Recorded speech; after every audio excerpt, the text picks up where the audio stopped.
All right, let's settle a debate. Is Elden Ring really an S-tier masterpiece, or is it just a really, really good A-tier? Is that brand new character in your favorite fighting game actually garbage?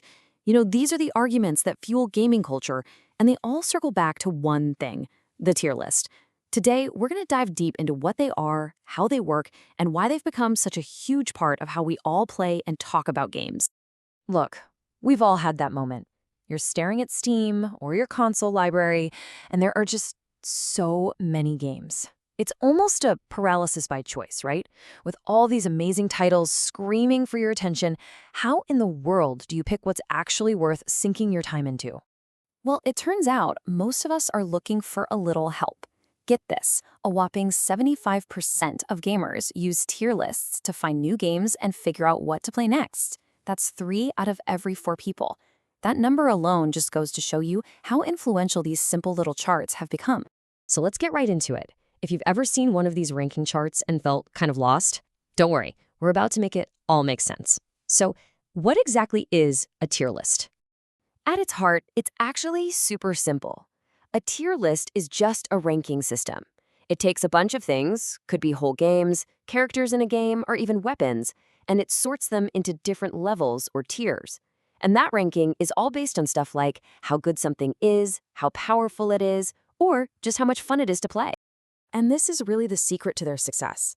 They're a visual shortcut. You can glance at one for like 5 seconds and instantly get a feel for what the community thinks is top of the line and what's, not so great. It cuts right through all the noise and helps you make a choice fast. But what about those letters you always see? S, A, B, C. What does that all mean? Let's go ahead and decode the language of tier lists so you'll know exactly what you're looking at next time. The most important one, the one you always hear about, is S tier. This actually comes from the Japanese ranking system, where it stands for special or super. Basically, it's the God tier, the absolute best of the best.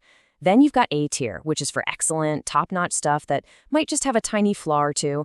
And B tier is for solid, totally fine games that are good, but maybe not legendary.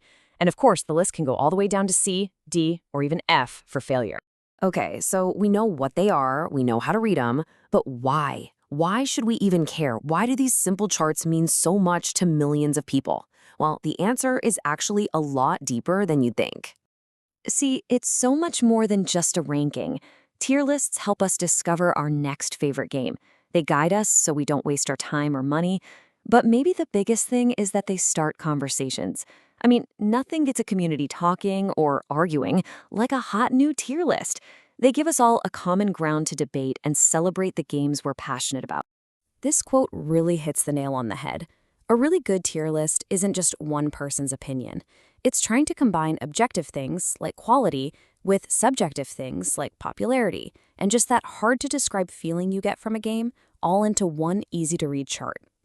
Now, this next part is super important. You have to understand that not all tier lists are the same. There are basically 2 different kinds you'll run into, and they are made for completely different reasons. Over on one side, you have the pro esports style lists. These are all business. They are driven by data, by tournament results, by what gives players a competitive edge. Then on the other side, you have personal lists, and these are all about fun and passion. This is the kind of list you or I would make, ranking games based on which one had the coolest story or the most amazing soundtrack.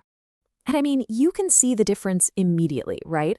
The one on the left looks like something out of an analytics lab. It's all about the hard data. The one on the right is bursting with personality and creativity. Both are totally valid tier lists, but they have completely different goals.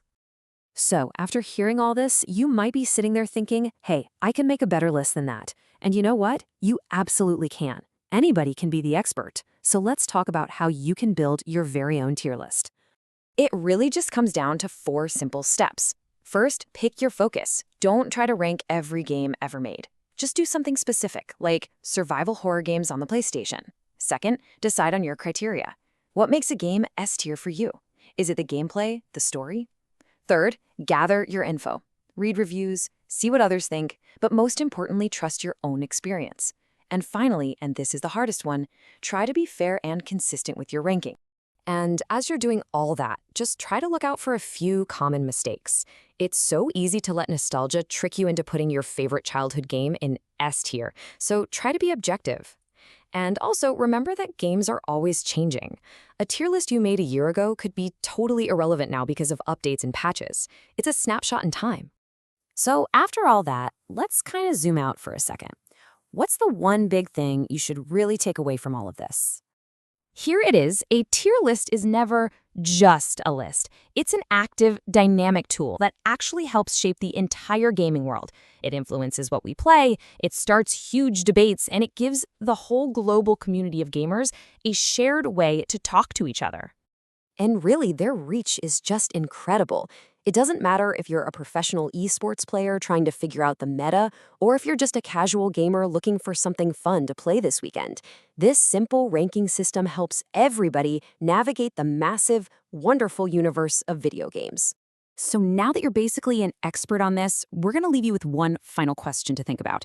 Out of all the games you've ever played, all the experiences you've had, if you had to pick just one, what game sits at the very top of your personal S tier? Thanks for watching.